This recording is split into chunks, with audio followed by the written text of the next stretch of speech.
Anytime you will choose a criminal, you will choose murderers, you will choose people who are unworthy, you will choose antichrists. Oh my gosh. It never occurred to me to think of this story in that way, but it is absolutely the truth. It's clear that as gives day. me shivers.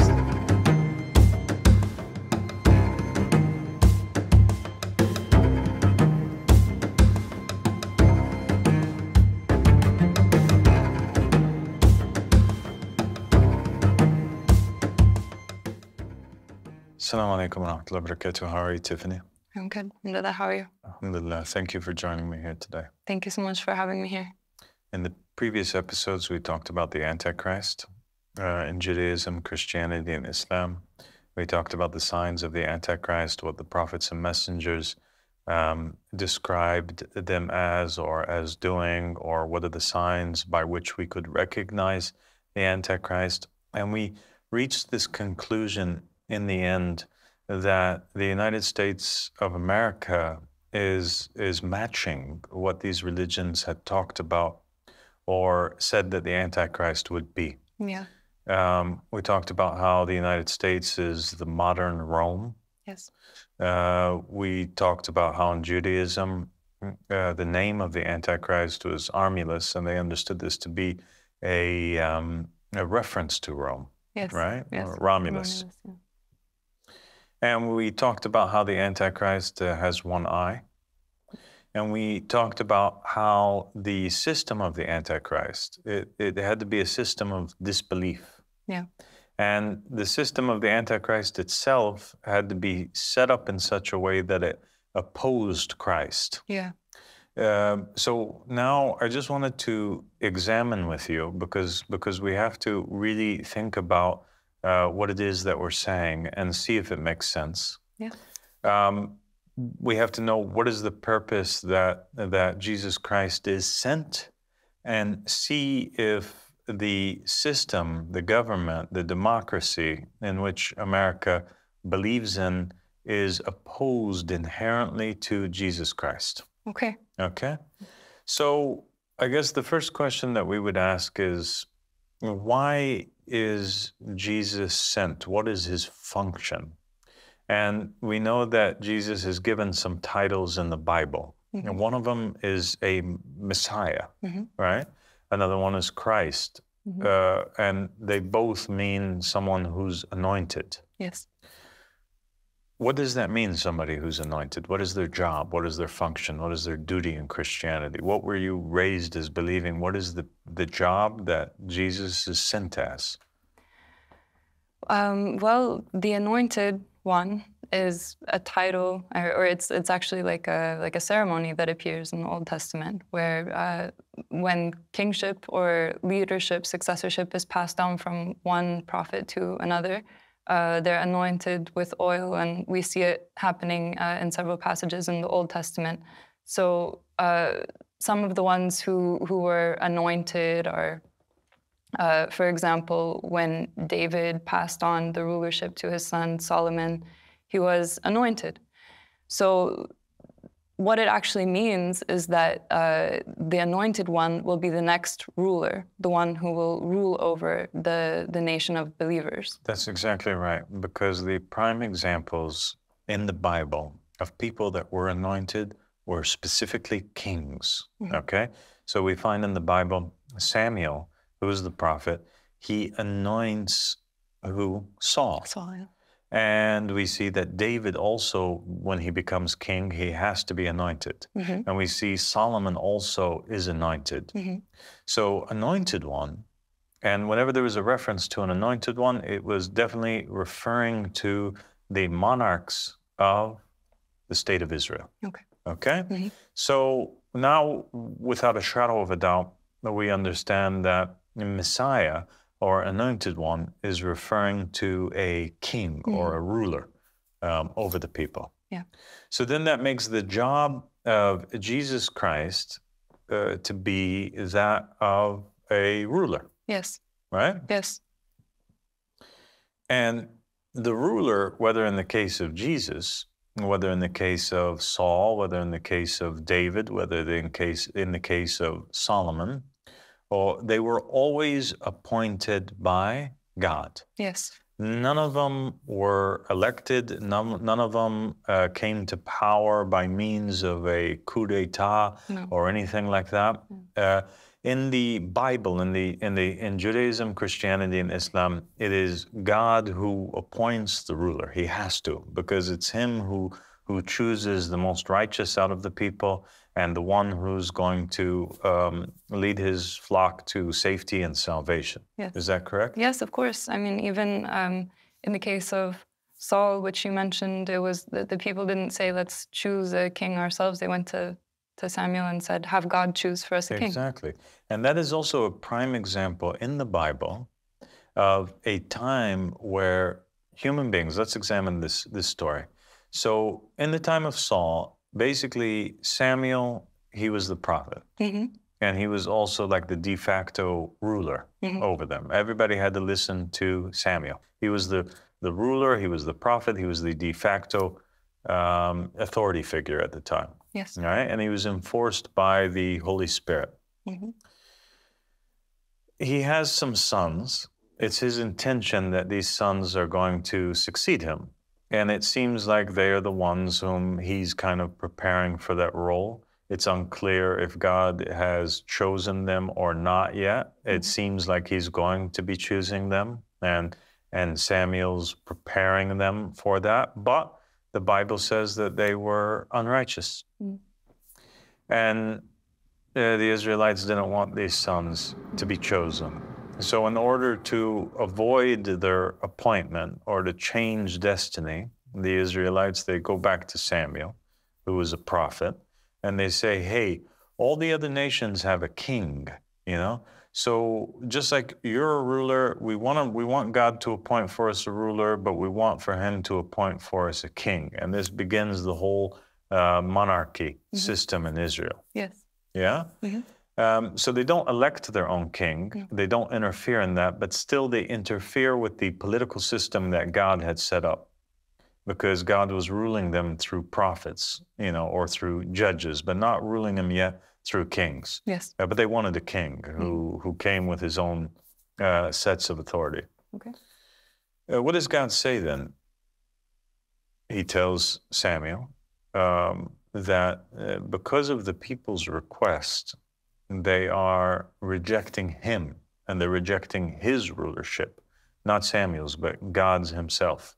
And God is very offended, and he's very angry at the Israelites for even thinking that they know better than God.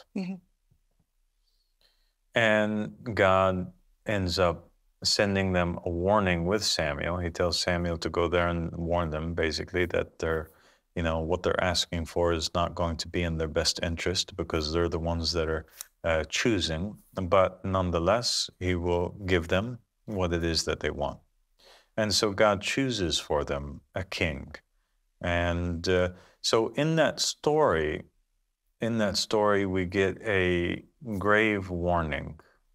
And the message of that story, of the appointment of Saul, seems to be that God does not like when people interfere in his system of governance. Yeah. Am I right? Yes, absolutely, you're right. And that when people choose things or try to push for things or push for certain laws, that it doesn't turn out in their favor. Yes. And that's very anti-democratic. That's the opposite of democracy, whereby in democracy, we don't consult God at all in anything. The very system of democracy itself is set up in such a way that the power is always with the people. Yeah. And anybody who tries to ascend to the throne or become a ruler over the people, without them having elected him, he automatically becomes an enemy of the state. And he's called a dictator, or he's called a tyrant. Yeah. Right? Yeah, it's true. It's like off limits in the world. You cannot be seen as a legitimate ruler unless you are democratically elected. Okay, good. So the system of governance we have in the Bible, it's stating it's off limits.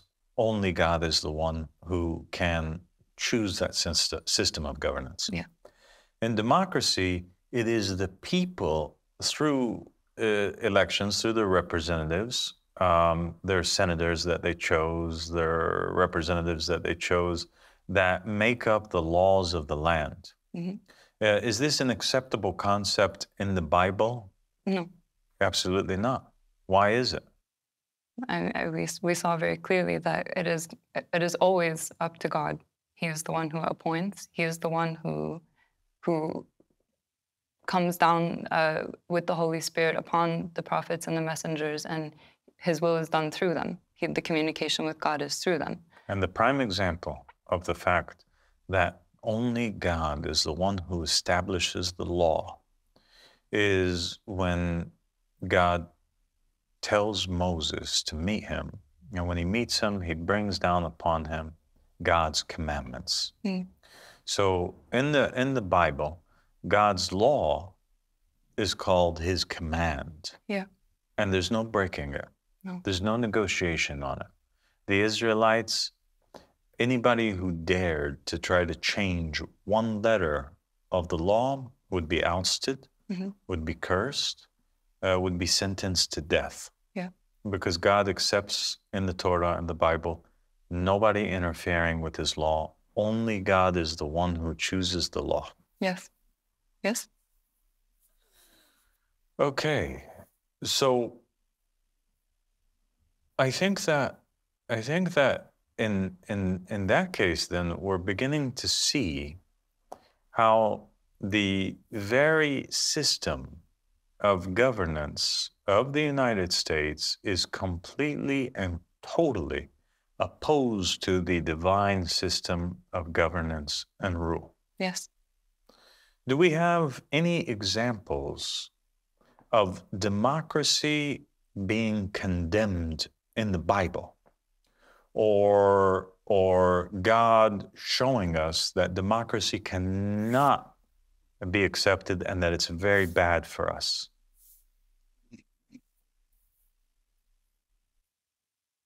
I am thinking. There's a very big example. Okay. And it's almost as if this was a big part of the warning of Jesus Christ to humanity. It was a big part of his message. So in the story of Jesus, the Messiah, there's this incident that occurs. A great election takes place. Basically, Jesus is arrested, okay? And he's beaten, he's tortured, and he's taken by the Romans in front of all of the Jews. The Jewish population are all there, okay? And Pontius Pilate does not want to condemn Jesus. Yes, I and know. so he puts the matter at the hands of the people. Yeah. And he says, let's have a vote on it. Let's have an election. Yes. As soon as you started to speak about it, I knew exactly what you were going to say. And the people... What did they do? They brought forth a criminal. Barabbas. And the criminal was called who? Barabbas. Barabbas. Yeah. Barabbas is brought in front of the people. Oddly enough, he has one eye. He's depicted as having one eye in the Passion of the film, Christ, blind in the right eye, actually. And the people are given the ability to choose between the Messiah and the anti-Messiah, the one-eyed nominee, Barabbas. And all of the people, the Jewish people, they look at Jesus, the Messiah, who was appointed by God, and they look at the nominee who was brought forward by Pontius Pilate, and they choose Barabbas. Yeah, I know. And they let him go forward, and they let him go free. And so here's an election that takes place at the hands of the Romans. Yes. Okay? Yes. The modern day Rome is America. Yeah. And they put forward Jesus, and they put forward a nominee, and the people choose the nominee, and they choose him who was a convicted murderer, and he was a criminal. And so the story of the election of Barabbas in the Bible was Jesus Christ's way. It was God's way of telling people that anytime you choose, you will choose a criminal, you will choose murderers, you will choose people who are unworthy, you will choose antichrists. Oh my gosh. It never occurred to me to think of this story in that way, but it is absolutely the truth. This is what happens when the matter is put in the hands of the people. And this is one example, I mean, such a clear example of what happens when the matter is left to the people. They rejected and condemned the Messiah, God's chosen king, and they freed the anti-Messiah. It's clear that as gives day. me shivers. And so today we have America, who's claiming to represent Christianity, claiming to spread Christianity, but they're actually spreading a system that is against the laws of God, against the system of governance of God, and they are spreading effectively the Antichrist system of governance, where the power is taken away from God and given to the people. Our Jewish brothers and sisters, they might say, okay, well, this is a story from the New Testament. Do we have any examples of democracy being condemned as clearly as this in the Old Testament? And I think that we do.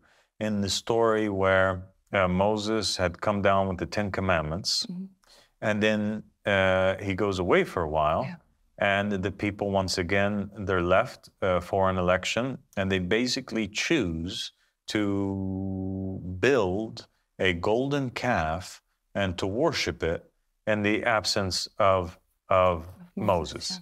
And so this is an example, once again, of them choosing a false idol, a false god to worship. Any choices that the people make collectively ends up being a wrong one. And that confirms the verse in the Quran which states, Bismillah ar-Rahman ar-Rahim, and if you were to follow most of the people in the earth, they would lead you astray, right? So the majority's choice is always the wrong choice. The only choice that is the correct choice is God's choice. Wow.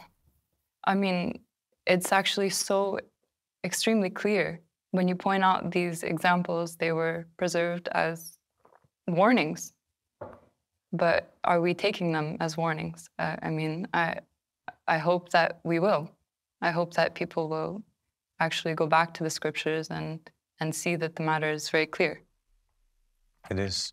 So now if we talk about the second coming of Jesus, if he was to come back to the earth, is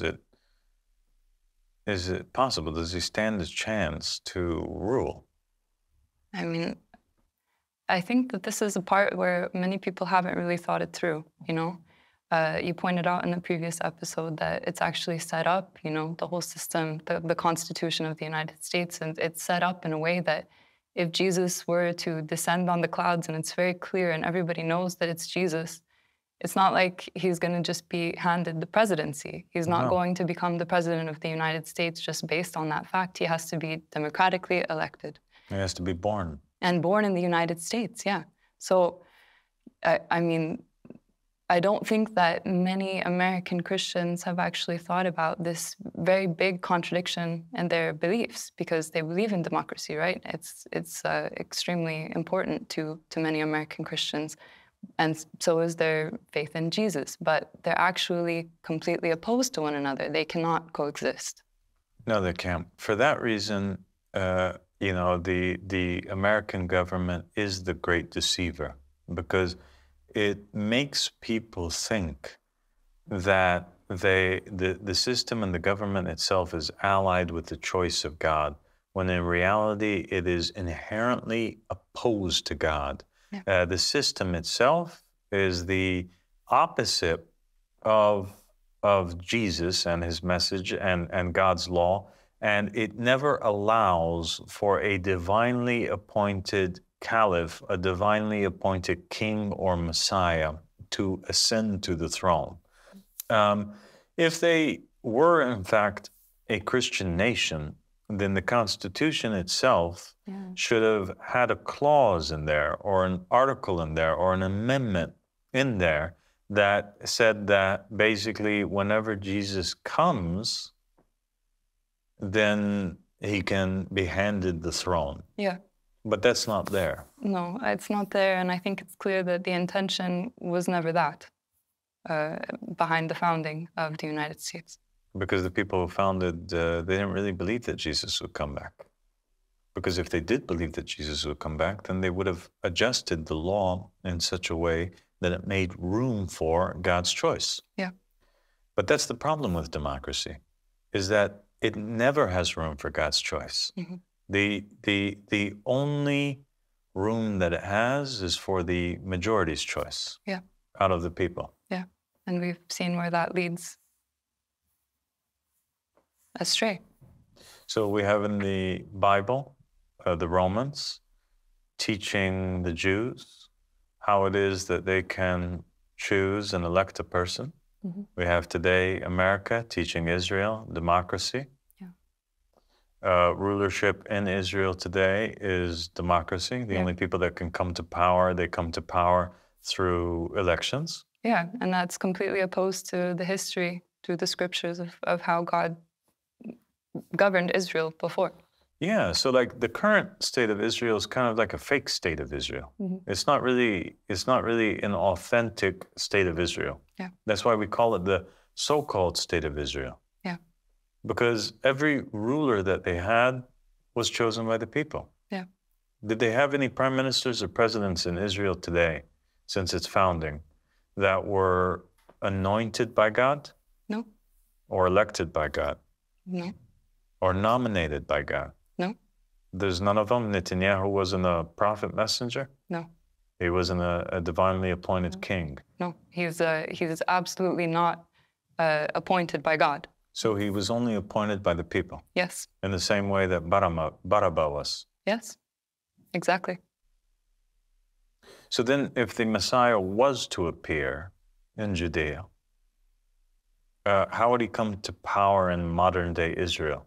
Is there anything in the Israeli constitution or laws that allow for God's choice to ascend to the seat? Not that I'm aware of.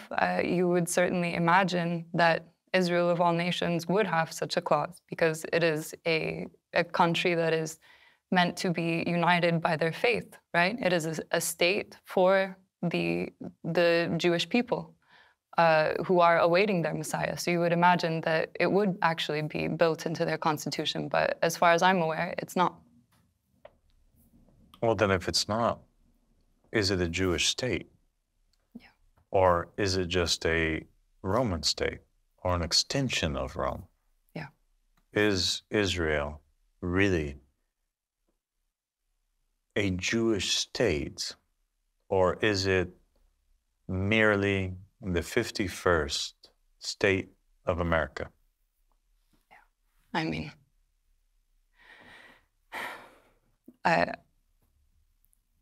I think that it's clear that it is not taking into account God's law and God's rulership. And as you said, it's basically adopted all of the principles and the standards of rulership from America, the democracy and the people choosing, the majority of the people selecting the leaders. So yeah, I think that although I've never thought of it in that way, I'm forced to admit that it would be the 51st state of the United States of America. So if Jesus was to come back, or the Messiah was to come, and he's not able to become president of the United States, mm-hmm. and he's not able to become the president or prime minister of Israel, yeah, then wouldn't that naturally make him the enemy of the United States and the enemy of Israel? Yes, it would. Because he'd be coming with the intention to rule. to rule, and he would be. And would he be coming with the same laws that the people chose, or would he be coming with a different set of laws? He would be coming with God's commands. God's commands. And how would he be met then? What is he supposed to do? When Jesus comes, is he supposed to propose God's commandments and kind of lobby support or create like some sort of campaign and try to get the representatives or the senators of the United States to bring it to the House or the Senate so people could vote on? Or how is it that he's supposed to do what he came to do? I mean, I've never heard of God negotiating with the will of the people. As far as I understand, it's God who makes the commands. So no, and I can imagine that would be extremely unpopular with the people who are championing democracy. It's completely opposed to what they hold dear, which is the people choosing everything. Yeah, I think he would end up being quite an enemy of the state type figure. And then we're talking about Jesus. If Jesus himself were to come back, the same person that many people who love democracy claim to believe is God himself in creation, they wouldn't accept him coming and being So then the what king. would happen if Jesus did come back and he was preaching in America, and a lot of the true believers in Jesus, a lot of the true Christians that live in America, that really believe in the Bible, if they started rallying behind Jesus and believing in him, what would they be in the eyes of the United States? What would the CIA or the FBI consider them to be? Terrorists? Why? Because I'm, as far as I understand, people who oppose the ideals of democracy are put into that category. Anybody who would rally then behind Jesus, behind a man who would appear calling towards the supremacy of God and calling towards the laws, the absolute obedience only to the laws of God and not to the laws of man, would be considered to be an enemy of the state, Mm-hmm. anti-democratic, Mm-hmm. and they would be what, arrested or persecuted or? I'm thinking about how exactly the same way that Jesus was seen by the Roman authorities in his time. It's the same thing. They would do what they could to arrest him, right? Because they don't want this power rising up, which is what they saw happening with Jesus, that people were following him, that he was becoming a threat to their authority. It's not something that they would accept. So it would be a false statement to say that the United States is built in such a way that it seeks to crucify Jesus Christ again? Yeah. I mean, I think that's clear. Yeah. It's a true statement. I hope that people accept the clarity that you've presented, because I think that you're the only person who's actually calling towards the scriptures and actually learning from the stories of the past and taking an objective look at the situation that we have in the world today and seeing it for what it is. I think that that's extremely rare. You know, I don't know of anyone else on the planet Earth who's actually doing that. I think people are kind of, they're under the illusion that the United States is actually a Christian nation, that they would happily accept Jesus as their leader were he to come back. But I think it's extremely clear and obvious that that's not the case. And actually, the ideals of democracy are actually completely opposed to God's rulership. And I think the matter is really clear. So I hope that people will actually, you know, take a deep look at what you've presented themselves and really think about it, because it's a really heavy situation, actually. Well, thank you so much for joining us, Tiffany. Thank you so much for having me. And until next time. Okay, can't wait. Wow. This episode taught us an extremely important lesson. I mean, I never thought about it in these terms before, but it's clear that it was democracy that killed Jesus, and democracy, the rulership of the people, has the power to go against the person that God chooses, to go against Jesus himself, the Messiah. And it's democracy that empowers the likes of Barabbas, the anti-Messiah. So if we really, really want Jesus, how can we expect that he's going to come back and be embraced by the democratic system? It's an impossibility. If we really want Jesus, we have to look for the one who is calling to God and God alone. Thank you so much for joining us on this journey, and I can't wait to continue and learn more next time.